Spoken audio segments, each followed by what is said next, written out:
வணக்கம் ஹலோ தோலா. வணக்கம் ஹலோ தோலா. இப்போ உங்க எல்லாருக்குமே ஒரு வீடியோ காட்டணும். முதல்ல அந்த வீடியோ பார்த்துட்டு வந்துருங்க. There is only one caste, the caste of humanity. There is only one religion, the religion of love. There is only one language, the language of the heart, and there is only one God. Hello தோலா நேயர்களுக்கு வணக்கம். உண்மையான அரசியல் தகவல்களை நடுநிலையோடு நின்று மக்களுக்கு கொண்டு போய் சேர்க்கிற எங்களோட இந்த பணி தொடர உங்களோட ஆதரவும் எங்களுக்கு தேவை.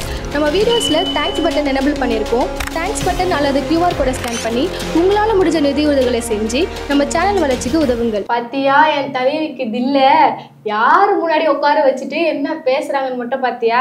ஃபர்ஸ்ட் வா விஷயத்துக்கு. உலகத்திலேயே ஒரே ஒரு சாதி தான் இருக்கு. என்ன சாதி? மனுஷ சாதி. அதுதான் அக்கா சொல்லியிருக்காங்க, ஹியூமனிட்டி, மனுஷ சாதி.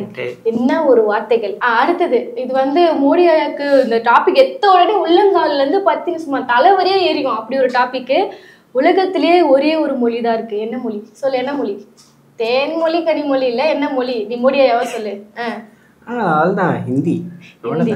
அக்கா என்ன சொல்றாங்கன்னா அது இதயம் பேசும் மொழி அப்படின்னு சொல்றாங்க. என்ன ஒரு வார்த்தைகள். ஐயோ, இன்னொன்னு அவரோட முக்கியமான ஒரு பலமே அதுதான். உலகத்தில் ஒரே ஒரு கடவுள் தான் இருக்கார். யாரு? எப்படி முடிச்சாங்க அத? அதையா சொல்றேன். இவ்வளவு நேரம் எவ்வளவு அழகா பேசிருந்தாங்க. பார்த்தேன்னா ஒரே ஒரு கடவுள் தான் இருக்காரு, சுத்தி எல்லா இடத்துலயும் இருக்க அந்த மாதிரி பேசினாங்கல்ல. அழகு இருந்தா அறிவு இருக்காதுன்னு சொல்லுவாங்க, தெரியுமா? அது ஆமா ஆமா, உண்மைதான் உண்மைதான். அழகை பத்தி சொன்ன, உன்னை பத்தி சொல்லல. அழகு இருக்கிறவங்களுக்கு இந்த பொண்ணு காட்டெல்லாம் நம்பாதீங்க. மிச்சம் இருக்கிற வீடியோ பாத்துருவாங்க. போய் அதை போய் ஃபர்ஸ்ட் பாத்துடுவாங்க. சாய்ராம், ஜெய்ஹிந்த். ஜெய்ஹிந்த்னு சொல்றாங்க. ஜெய்ஹிந்துக்கு முன்னாடி ஒரு வார்த்தை சொல்றாங்கல்ல, ஜெய்ஹிந்த் சாய்ராம். யாரோ அவங்க அப்பா பேரு யாரோ ஒரு பேரா இருக்கும். பேரா யாரோ ஒரு பேரு சொல்றாங்க போல. என்ன இப்போ சாய்ராம்னா என்ன?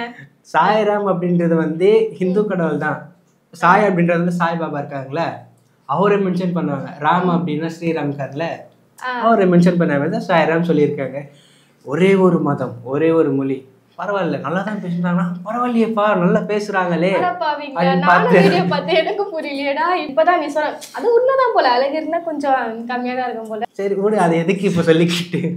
சரி ஓகே. அப்போ அப்படின்னா ஒரே மதம் சொல்லிட்டு அப்போ லாஸ்டா சாய்ராம் முடியும். அப்ப என்ன சொல்ல வராங்கன்னா ஒரே ஒரு கடவுள் தான் சொல்லிட்டு சாய்ராம் சொல்றாங்க. அப்போ அவர்தான் ஒரே ஒரு கடவுளா? அப்ப இவன் மோடி எதிர்த்துலாம் பேசல, மோடிக்கு ஆதரவு தான் பேசுது. இவங்க ஒரு விதமா சங்கி மாதிரி தான் பேசி வச்சிருக்காங்க. பாத்தியா? ஆனா ஃபர்ஸ்ட் 2 வார்த்தை எடுக்கும்போது ஒரே ஜாதி தான், ஒரே மொழி தான் சொல்லும்போது சும்மா அடிச்சு காட்டாங்க. மோடிஜியோட ரியாக்ஷன் என்ன? வெட்டி வெளியவா மோடி வர்த்தித்தர் அப்படி மாதிரி தான் பார்த்து நின்றாரு.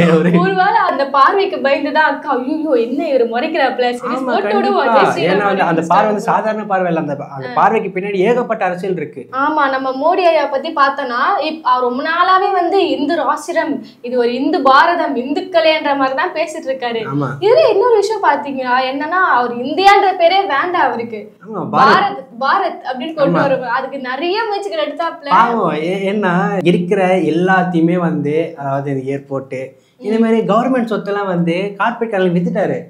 வித்துட்டு உடனே அந்த கம்பெனி பேரை மாறிடுச்சு, கார்பரேட் கம்பெனி பேரை மாத்தி விட்டாங்க. அதே மாதிரி இந்தியாவே விற்க போறாரு போல. அதான் பாரத்ன்ற ஒரு கம்பெனி விற்க போறாரு போல. அதனால பாரத்னு மாத்திடலாம். நம்ம ஒரு கண்டிஷன் வருவோம். ஒருவேளை பாரத்னு மாத்திட்டாங்கன்னு வச்சுக்கோ, நம்ம எல்லாம் இந்தியன்ஸ் இல்ல, நம்ம எல்லாம் பாரதியன்ஸ். இப்போ நம்ம டீம்ஸ் வச்சுக்கோ, இப்போ நம்ம நேம் இந்தியா டீம் வச்சு நிறைய பேர் இருக்கு.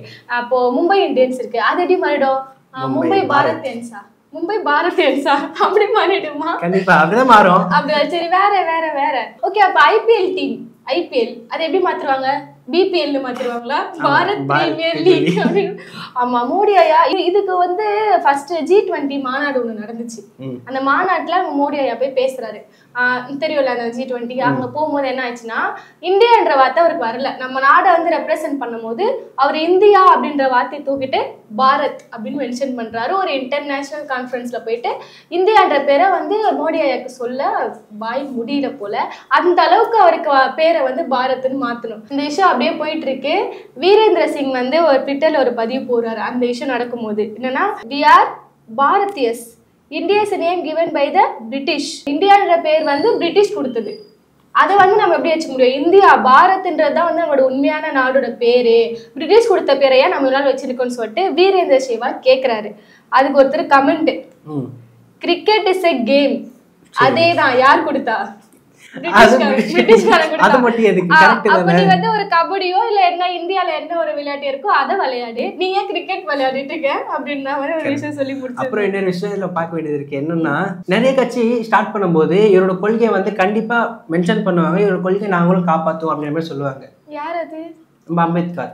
சரி, ரீசெண்ட் டைம்ல அவரோட கொள்கையை நாங்க காப்பாத்துறோம், அந்த கொள்கையை குறிக்கோளா வச்சு நம்ம கட்சி ஆரம்பிக்கிறோம் அப்படின்னு சொல்லிட்டு வந்து ஆரம்பிச்சு. ஓகே, அது நம்ம மேட்டர்ல கொள்கை எதிரியை பத்தி மட்டும் பேசலாம், கொள்கை பத்தி பேசலாம். அவர் வந்து ஏகப்பட்ட அரசியல் அமைப்பை கொண்டு வந்திருக்காரு அம்பேத்கர். அவர் வெளிநாட்டுல போயிட்டு அங்க எல்லாம் பார்த்தோன்னா ஃப்ரீடமா இருக்கும், நிறைய வந்து இண்டிபெண்டா இருக்கும். அங்க இருக்க நிறைய அரசியல் அமைப்புல நம்ம இந்தியாவுக்கும் கொண்டு வந்தா நல்லா இருக்குமே அப்படின்னு சொல்லிட்டு அங்கிருந்து நிறைய அமைப்புகளை கொண்டு வந்து இப்போ நம்ம இந்த அளவுக்கு சுதந்திரமா இருப்போம் இப்படின்னா எல்லாத்தையும் வந்து ரீசெண்டா சொல்லுறது ஃபர்ஸ்ட் வந்து அம்பேத்கர் தான் சொல்லுவாங்க. அவர் வந்து தேசிய தலைவர், அதனால ஒரு தேசிய தலைவர்னு கூப்பிடுறாங்க. இப்போ அவர் கொண்டு வந்த சட்டத்திட்டங்கள் அப்ப அந்த லாஸ் வந்து நம்ம ஃபாலோ பண்ணிட்டு இருக்கோம். ஆனா அதெல்லாம் வந்து ஒழிக்கணும், அதெல்லாம் வந்து இருக்கக்கூடாது, நாங்க சொல்றதுதான் நடக்கணும் அப்படின்னு சொல்லிட்டு சுத்துற கூட்டம் தான் இந்த சங்கி கூட்டமே. கரெக்ட். ஆமா, இப்ப நெக்ஸ்ட் வந்து அதுக்கான வழிகள் நடந்துட்டு இருக்கு. இந்தியாவை வந்து ஒரு பாரதமாக்கி அது ஒரு இந்துக்கள் மண், இன்னும் கொஞ்ச நாள் முஸ்லிம்கள்லாம் வந்து விரட்டி அடிச்சிடணும், ஒரு மத கலவரம் பண்ணிடணும், இந்துக்களை ஒன்றிணைப்போம். ஆனா 1000 தான் சொன்னாலும் ஒரு இடத்துல இந்து முஸ்லிம் கலவரம் நடக்குதுன்னா மத்த தலைவர்கள் மாதிரி மோடி ஐயா வீட்டுல தூங்கிட்டு இருக்க மாட்டாரு. அவர் அந்த இடத்துல கண்டிப்பா இருப்பாரு, அவர் தான் அங்க இருப்பாரு. அதுதான் இருப்பாரு. எதுக்கு? ஏன் இருப்பாரு அந்த இடத்துல? ஒண்ணும் இல்ல, அவன் எல்லாரையும் துரத்தி விட்டு தீவிரவாதி அப்படின்னு அவனுக்கு கூட அந்த பட்டத்தை சுட்டி நான் காப்பாத்திட்டேன், இந்துக்களை நான் காப்பாத்திட்டேன், இந்த சாதி ஓட்டுல எனக்கு தான் அப்படின்லாம் பேசுவாரு. இப்ப அதுக்காக தான் வந்து எஸ்ஆர்னு சொல்லிட்டு ஒண்ணு எல்லாம் ஏகப்பட்டது கொண்டு வந்தாரு. அது கொண்டு வந்து அவரோட பீகார் நாட்டுல வந்து அந்த ஹிந்திக்காரங்க ஹிந்துஸ் எல்லாம் வந்து எஸ்ஆர் பத்தி எடுத்தாங்களா இல்லையே தெரியல. ஆனா இந்த முஸ்லிம்ஸ் அப்புறம் தலித் மக்கள் இந்த மலைவாழ் மக்களை வந்து அந்த ஓட் லிஸ்ட் வந்து இவர் நீக்கிட்டாரு. இதுக்காக தான் எஸ்ஆர் கொண்டு வந்தாரு. ஆனா வீட்டுல நீ சொன்னது உண்மைதான், வீட்டுல தூங்க மாட்டாரு, இதுதான் எப்படிலாம் பண்ணலாம்னு யோசிச்சுட்டு இருப்பாரு. அடுத்தது பார்த்தோன்னா இது மாதிரிதான் கீழே இருந்து மக்கள் சங்கிகள்லாம் வந்து எங்க மோடி ஐயா தான் வந்து இந்துக்களின் கடவுளே மோடி தான். நெக்ஸ்ட் வந்து அயோத்தி கோவில் அடிச்சு கட்டினாங்கல்ல, நெக்ஸ்ட் வந்து மோடி ஐயா கோவில் உன்னை கட்டுவாங்க, நீ பாரு. ஒரு சொல்ற நெக்ஸ்ட் வந்து அந்த கோயிலுக்கு என்ன பேர் வைப்பாங்க தெரியுமா?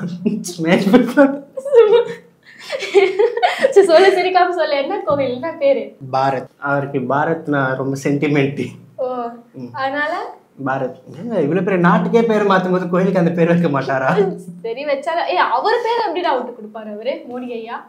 பாரத் மோடி பாரத் வந்தே பாரத். ஓகே, சரி விடுங்க, அவுட் ஆஃப் த கண்டென்ட். இப்போ நம்ம என்ன பார்க்க, அதுதான் இந்த மாதிரி வந்து இந்துக்களோட கடவுளே மாற்றுவாங்க இதுக்கப்புறம், மோடி தான் இந்துக்களோட ராஜ்யம் இதுன்னு சொல்லிட்டு நிறைய விஷயங்கள் நடந்துட்டு வந்துருக்கு. அவங்க அரசியல் ரீதியாகவும் சரி, ஏதாவது ஒரு படம் வந்தாலும் சரி, அதில் வந்து இந்துக்களோட மதத்தை வந்து ஹைலைட் பண்ணி காட்டுறது, அந்த உணர்வை தூண்டுறதுன்னு சொல்லிட்டு நிறைய டேரக்டர்ஸ் வச்சு பண்ணுற வேலையும் அவங்க நடந்துட்டு இருக்கு. இது ஒரு சைடு பார்த்தோன்னா இந்த சைடு மோடி. பிஜேபியில இன்னும் நிறைய அறிவு ஜீவிகள் கொட்டி கிடக்குறாங்க. அப்படி ஒருத்தர் தான் பாத்தியா அந்த நியூஸ்? தெரியும். ஆமா, என்ன இப்போ நம்ம ஸ்கூல்ல சின்ன வயசுல நம்ம ஸ்கூலுக்கு போனோடனே டீச்சர் வருவாங்க, குட் மார்னிங் டீச்சர். அந்த டியூனே மாறாது, எப்பவுமே அந்த டியூன் மாறாது. அது மதியானம் வச்சுனா குட் ஆஃப்டர்நூன் டீச்சர். அதான் அந்த டோன் வந்து உங்களுக்கு மாறாது. இப்ப என்ன சொல்ல வர அதுல சொல்லு. இந்த சங்கில இருந்து ஒருத்தர் சங்கீதமா மாறி இருக்காரு. என்னடா இது, சங்கில இருந்து ஒருத்தர் சங்கீதமா மாறி இருக்காரு. ஊரிட்டு சங்கீதம் இல்ல, சங்கி வெர்ஷனா? சங்கீதம் இல்ல, சங்கீதம். சங்கில இருந்து சங்கீதமா மாறி இருக்காரு. சரிடா, என்ன சொல்ல வராரு? ஐஐடி இயக்குனர் காமகோட்டி என்ன சொல்ல வராரு? பாட போறாரு. அவர் ஒரு இன்ஃபர்மேஷன் டெக்னாலஜில இருக்காரு. அவர் பாடம் நடத்த போறது இல்ல, நாங்க பாட போறோம் அப்படின்னு ஆர்கியூமென்ட் இருக்கு. என்ன மியூசிஷியன், அவருக்கு ஏதாவது இன்ட்ரெஸ்ட் இருக்கா? என்ன சொல்ல வராரு தெரியலையே. ஐஐடில வந்து நாங்க இனிமே எடுக்கிற போற சப்ஜெக்ட்லாம் நாங்க மியூசிக்கா கொண்டு வர போறோம். ஓ, சப்ஜெக்ட் வந்து அது எந்த மியூசிக் தெரியுமா? கர்நாடிக் மியூசிக்கோட இணைக்க போறாரா? ஓ, அதுக்கு என்ன ஒரு காரணம்? ஒண்ணு எப்பவுமே ஒண்ணு வச்சா ஒரு காரணம் முன்ன வைப்பாங்களே, இந்த வாட்டி என்ன காரணம் சொல்லியிருக்காங்க அதுக்கு? கர்நாடிக் இசையில கணிதம் கலந்துருக்கான். இசையில கணிதமா? புரியல.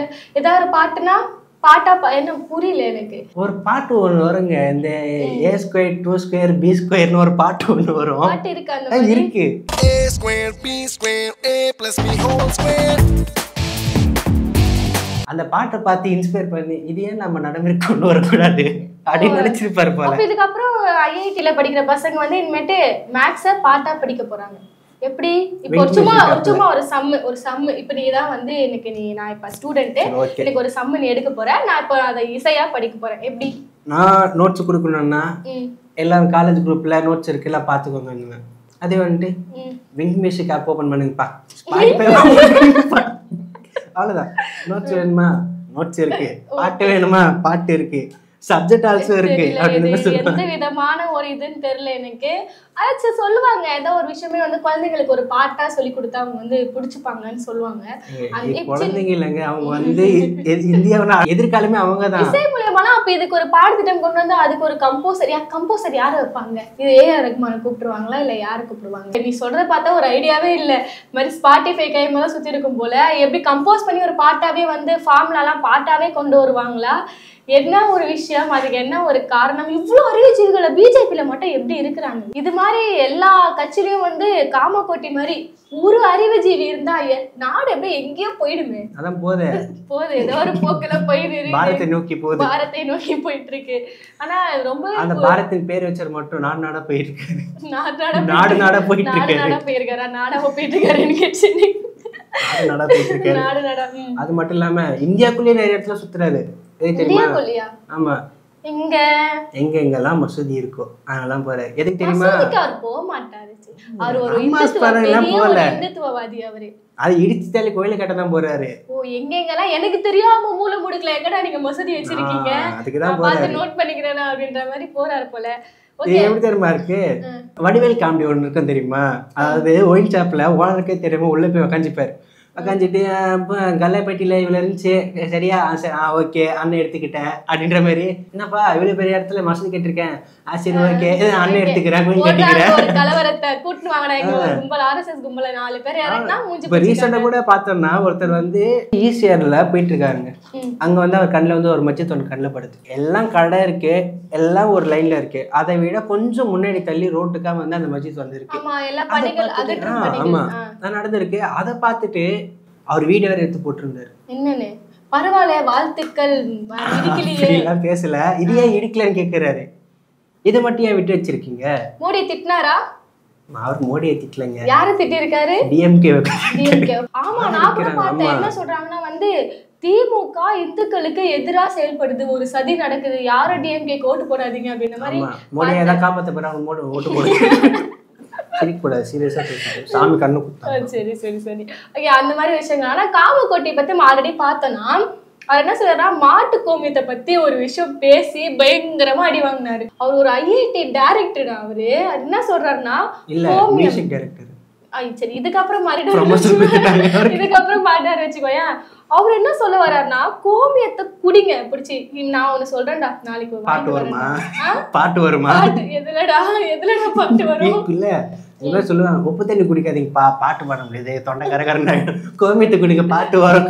கனெக்ட் பண்ணாலும் இனிமேட்டு பண்ணுவாரு. நீங்க மேக்ஸ் வரணும்னா இனிமேட்டு கோமியம் குடிங்க அப்படின்னு கூட சொல்வாரு. கோமா தான் ஹெல்ப் பண்ணுவாருன்னு சொல்லிட்டு அப்படி ஒரு விஷயம் கொண்டு வந்தாரு அவரு. இந்த மாதிரி எல்லா நோய் எதிர்ப்பு சக்தியும் கோமியத்துல இருக்கு, எல்லாரும் வந்து கோமியம் மருந்துங்கள், அது ஒரு பெரிய மருந்து, இயற்கையான ஒரு மருந்து. கோமாதா கொடுத்துரு, கோமாதா மாடை தான் அப்படி சொல்றாரு, கோமாதா கொடுத்த ஒரு பெரிய மருந்துன்னு சொல்லிட்டு மாட்டிக்கிட்டாரு. அதை நீங்க சயின்டிபிக்கா ப்ரூஃப் பண்ணலன்னு சொல்லிட்டு மருத்துவத்துறையில இருந்து அவர் அடி நடிச்சு அப்புறம் கொஞ்ச நேரம் அமைதியாயிட்டாரு. அவர் ட்ரெண்டா இல்ல அதுக்கப்புறம் இப்ப மறுபடியும் கொண்டு வராரு. நான் வந்து கர்நாடக இசையில வந்து கணிதத்தை கலக்க போறேன், கணிதத்துல கர்நாடக இசையை கலக்க போறேன்னு கொண்டு வராரு. நாடு எங்க போய் முடியுதோ இந்த மாதிரியான ஒரு தொழில்நுட்பத்துறை ரீதியா வந்து வளர்ச்சி கொண்டு போயிடுவாங்கன்னு பார்த்தோம்னா இது மாதிரியான ஒரு சங்கீத தலைவர்களை பிஜேபி டைரக்டரா போட்டு இது மாதிரி விஷயங்களை பண்ணிட்டு இருக்காங்க. நாடு எங்க போகுது, எங்க ஒரு வளர்ச்சி அடையும். இந்த மாதிரி முன்னோக்கி கொண்டு போனா அவன் மார்ஸ் 3 எங்கெங்கெல்லாம் ராக்கெட் விட முடியும் விட்டுனுங்கிறாங்க. இவங்க பின்னாடி நோக்கி கோமியத்தை குடிக்கலாமாங்கன்னு எழுத்துட்டு போறாங்க. எங்க போய் முடிய போதோ தெரியல. ஜஸ்ட் மோடியா பார்வைக்கு பின்னாடி இவ்வளவு பேர் அரசியல் இருக்குன்னு பார்த்துட்டோம். நம்ம மீண்டும் ஐஸ்வர்யா கிட்ட போலாம். நல்லா தான்பா பேசிட்டு இருந்தாங்க. ஆனா ஒரு விதத்துல அவங்க சொன்னதெல்லாம் கரெக்ட். ஆமா உண்மைதான். அதாவது நாம யாருமே வந்து ஒரு மத நம்பிக்கை வேணான்னு சொல்லவே இல்லை. எல்லாரும் ஒரு நம்பிக்கையோடு வச்சுக்கோங்க. ஆனா அவங்க முன்னாடி பேசின வார்த்தைகள் வந்து பாராட்டக்கூடிய ஒரு விஷயம். கண்டிப்பா. ஏன்னா அவங்களுக்கு ஒரு மத நம்பிக்கை இருந்தாலுமே ஒரு சாதி வெறியோ ஒரு மத வெறியோ எதுவுமே அவங்க கிட்ட அவங்கள முன்னாடி அவங்க பேசுற வரிகள்ல வந்து வெளிப்படல. ஏன்னா அவங்க எப்படி ஒரு மதம் தான் இருக்கிறாரு, எல்லாம் ஒண்ணுதான் பண்ணு. ஒரு மொழினா இப்ப அவங்களோட மொழி வந்து ஹிந்தினா ஹிந்தி தான் அப்படின்னு அவங்க எதுவுமே சொல்லல. அவங்க வந்து ஒரு காமனான ஸ்பீச் தான் கொடுத்துருக்காங்க. கரெக்ட் உண்மைதான். ஏன்னா வந்து பார்த்தோம்னா இருக்கிற ஒரே ஒரு சாதினா மனுஷ சாதி, இருக்கிற ஒரே ஒரு மொழி அன்பின் மொழி, இருக்கிற ஒரே ஒரு கடவுள் தான். கரெக்டு தான். இப்போ நிறைய பேர் பார்த்தோன்னு வைங்களேன், நம்ம சின்ன வயசுல இருக்கும்போது சொல்லுவாங்க சின்ன பசங்களோட சிரிப்பை பாடுறா அதுல வந்து கடவுள் தெரிவாரு அப்படின்னுவாங்க. மற்றவங்களுக்கே நல்லது பண்ணிப்பாரு, அவங்க சொல்ற நன்றியில உன்னை வந்து கடவுளா பார்ப்பாங்க அப்படின்னு. அதாவது கடவுள் வந்து இருக்காரு, பட் ஆனா எல்லா இடத்துலையுமே இருக்கா. அவங்க சொன்னாங்க பத்தியா கடைசியில கடவுள் ஒருத்தர் தான் எல்லா இடத்துலையுமே இருக்கு. இதுதான் இப்போ சின்ன பசங்களை சிரிப்பு கடவுள் இருப்பாருன்னா எப்படி தெரியுமா சொல்லுவாங்க, அது வந்து கள்ள கபடம் இல்லாத ஒரு சிரிப்பு. அது உள்ள ஒன்று வச்சுக்கிட்டு வெளில ஒன்று சிரிப்பாங்க. அந்த மாதிரி எதுவுமே இருக்க பியூரா இருக்கும். அந்த மாதிரி விஷயத்துல வந்து கடவுள் இருப்பாரு. அப்புறம் வந்து இப்போ நம்ம ஒரு நல்லது பண்றோம்னா உன்னை கடவுள் மாதிரி வந்து காப்பாத்தினப்பா அப்படின்னுவாங்க. அதாவது முடிஞ்சளவு நம்ம ஹெல்ப் பண்ணுவோம். கடவுள் வந்துட்டு இப்போ ஒருத்தர் காப்பாத்துறாருன்னா டைரக்டா வந்து இறங்கிலாம் காப்பாற்ற மாட்டாரு, ஒருத்தர் மூலியமா வந்து காப்பாத்துவாரு. அதுக்கு தான் தேங்க்ஸ் சொல்லுவாங்க. உதவி செய்யறது மூலமா நம்ம ஒரு கடவுளா இருக்கலாம். கடவுளை வந்து நம்ம இப்படி ஒரு முன்னாடி பாக்குறதை விட ஒரு ஹெல்ப் ஒரு நீடா இருக்க பீப்புளுக்கு நம்ம ஹெல்ப் பண்றது மூலமா நாமும் அங்க ஒரு கடவுளா மாறப்படுகிறோம் அப்படின்னு ஒரு விஷயம் நல்லாவே நீ சொல்லியிருந்தேன். ஆனா மோடி ஐயா வந்து முறைச்சு பார்த்துன்னு இருந்தாரு, அவர் மூஞ்சி கொஞ்சம் பாருங்க கமெண்ட் பண்ணியிருந்தாங்க.